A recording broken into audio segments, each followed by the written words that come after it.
ته به دا جینۍ د خپلې خور په شان ښکارېده، دا به ورته د ترور په شان ښکارېده، دا به ورته د لور او د نوسۍ او د ورېرې او د یو انسان عزت به ورته ښکارېده.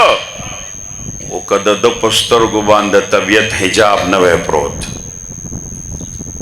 د ده به دا سوچو چې زما په مخ کې دا جینۍ تاویږي ګډېږي، دا به هم د یو پلار لورې چې زما ته څوک ووایي چې ستا لور ګډېده او خلکو په پیسې شیندلې، زما پړه به څونه د درد خبرې تېرېږي. خو کله چې مسلمانانو د انسان په طبیعت، د انسان په ایمان، د انسان په زړه باندې د حجاب د پردې پروتي، دی بیا پردې عزت تار تار کوي خو خپل هوس پوره کوي. دی د غریب د خولې نه نوړی شو کوي خو خپل هوس پوره کوي. دی پردې عزت تار تار کوي خو خپل طبیعت سموي. الله دې انسان ته څه وایي؟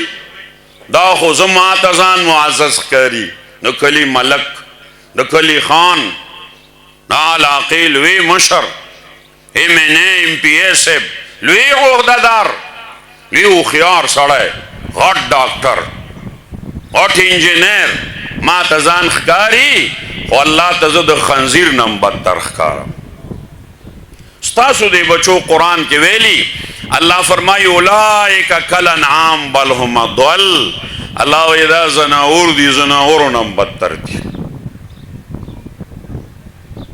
خو چې کله د انسان په طبیعت باندې پرده حجاب د طبیعت پروتي، دته اسم نه ښکاري سوا د خپل خواهش نه، سوا د خپل کار د پوره کولو نه.